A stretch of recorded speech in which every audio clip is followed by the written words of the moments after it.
Just a few months ago, the Federal Reserve was on track to cut interest rates this summer. Mortgage rates had just dipped below 6% for the first time in 3 years. And then, on February 28th, the US launched strikes on Iran. Iran's supreme leader was killed.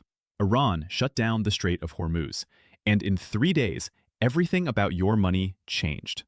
Okay, so I want to show you exactly what changed, why the summer rate cut is now dead, and what this means for your mortgage, your 401k, and your wallet.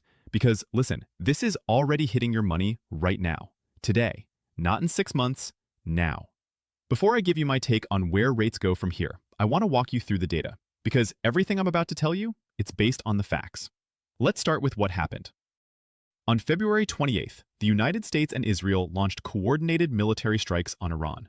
The operation targeted nuclear facilities, military sites, and senior leadership, and it resulted in the death of Iran's supreme leader, Ali Khamenei. Iran retaliated hard. Missiles and drone strikes on Israeli territory, U.S. military bases in the Gulf, and targets across the UAE, Qatar, Bahrain, and Saudi Arabia. Iran even hit Qatar's main LNG facility, Ras Laffan, and halted production there. And then, on March 2nd, this is the big one. An IRGC commander officially declared the Strait of Hormuz closed, threatened to attack any vessel that tried to pass through. Now, if you don't know what the Strait of Hormuz is, here's the simple version. Think of it as the only highway connecting a massive oil depot to every gas station in the world. It's a 21-mile wide waterway between Iran and Oman, and roughly 20 million barrels of oil pass through it every single day. That's about 20% of the world's entire petroleum supply. And Iran just parked a tank in the middle of it. At least 5 tankers have been damaged, 2 crew members killed. About 150 ships are stranded. And every major shipping company, Maersk, Hapag-Lloyd, MSC, CMA CGM, they've all suspended transit through the strait. Now, here's what that did to prices. Take a look. Brent crude oil surged from about $73 before the strikes to over $85, a jump of roughly 13 to 14%. The biggest single-session spike since early 2022. U.S. gasoline prices jumped 19 cents in a single day to $3.14 a gallon. That's the biggest one-day jump since Russia invaded Ukraine in 2022. And here's one that blew my mind. Supertanker freight rates. The cost to rent one of those massive oil tankers hit an all-time record of $423,736 per day. That's up 94% from the Friday before. In one day. So that's the event. That's what happened. But here's the thing, and this is what nobody's talking about enough. The inflation problem didn't start on February 28th. Now, I want to show you something because this is really important. 2 days before the strikes, on March 2nd, the ISM released their manufacturing report. And the prices paid index, that's just a fancy way of saying how much more are manufacturers paying for their inputs. It came in at 70.5. The expectation was 60. The previous month was 59. It came in at 70.5. That's an 11.5-point jump in a single month, the highest reading since mid-2022. And here's the kicker. This data was collected before the strikes, before a single missile was fired. This spike was driven by tariffs, new Section 122 tariffs, steel and aluminum price increases. So the war didn't cause the inflation problem. It made an already bad problem worse. And that's the part that should worry you. Because the Fed was already looking at sticky inflation before any of this happened. And now, they've got an oil shock on top of it. So how is the Fed supposed to cut rates with this kind of data? That's the question. And I want to show you what the market's answer looks like. Okay, so let's talk about what happened to rate cut expectations. Take a look at this. Before the strikes, as of February 27th, the market was pricing in about 60 basis points of rate cuts for 2026.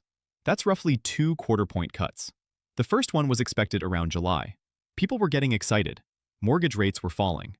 After the strikes, cut expectations dropped to about 56 basis points. The first cut got pushed from July to September, and the probability of a summer rate cut basically evaporated. Right now, Fed funds futures show a 53% chance of no cuts at all through June 2026. The current federal funds rate is 3.50% to 3.75%, and it's staying there. Now, here's where this really hits home. Your mortgage. The 30-year fixed rate had dropped to 5.99% on February 23rd, first time below 6% in over 3 years. People were celebrating. Home buyers were coming off the sidelines. And then, in 3 days, it snapped back to 6.12%, 6.15%. Gone. That window below 6%? It lasted about a week. The 10-year Treasury yield, which is what drives mortgage rates, jumped from a 2026 low of 3.96% to over 4.10% in just a few days. That's the biggest advance since October. Let me put this in real terms. If you're a 35-year-old with a 401k, a mortgage you've been eyeing, and some credit card debt, here's what happened to you in 1 week. Your 401k is down about 1%. The mortgage rate you were watching just jumped from 5.99% to 6.15%. Your credit card rate isn't going anywhere for at least 6 more months. And gas just got 20 cents more expensive. None of this is catastrophic, but it's the opposite direction you were expecting. Now, I want to give you some perspective, because if you're thinking about panic selling your stocks or abandoning your plan, hold on. Let's look at what history says. Okay, so here's the thing. We've seen oil shocks before, and the market's reaction isn't always what you'd expect. Carson Group, they're a major wealth management firm, compiled data on 40 major geopolitical events over the last 85 years. And on average, the S&P 500 lost just 0.9% in the first month. But over the following 6 months, it gained 3.4%. Their chief strategist, Ryan Dietrich, said it plainly. Historically, what in the near term seems like a geopolitical crisis tends to be largely resolved from a market perspective over the ensuing 6 months. But, and this is a big but, those historical averages assume the conflict is short-lived. The last time oil doubled because of a Middle East war was 1990. Iraq invaded Kuwait. Oil went from $21 to $40. A recession started, but the Fed cut rates from 8% all the way down to 3%, and stocks actually recovered before the war was even over. Here's the key difference today.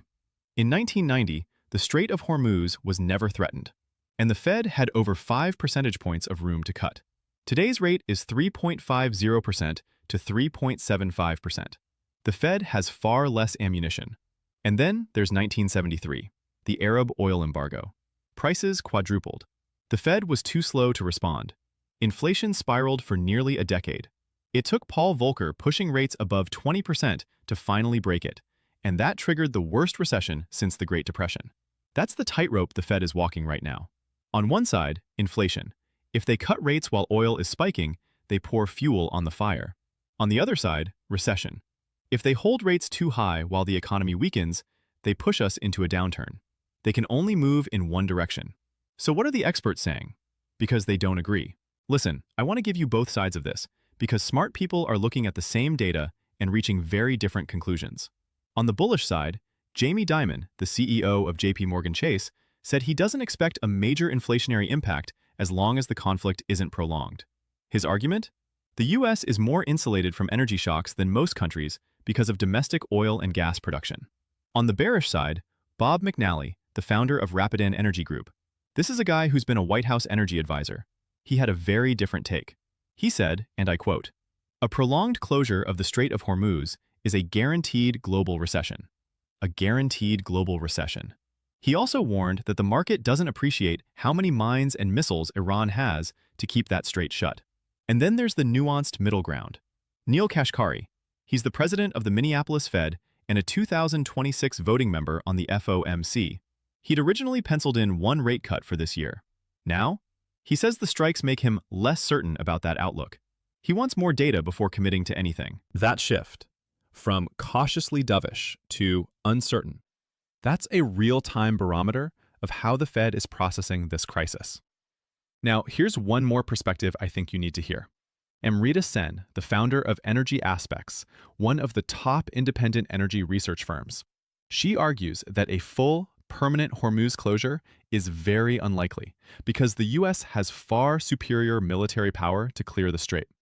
But she says even one-off tanker attacks are enough to keep insurance premiums sky high and the market on edge.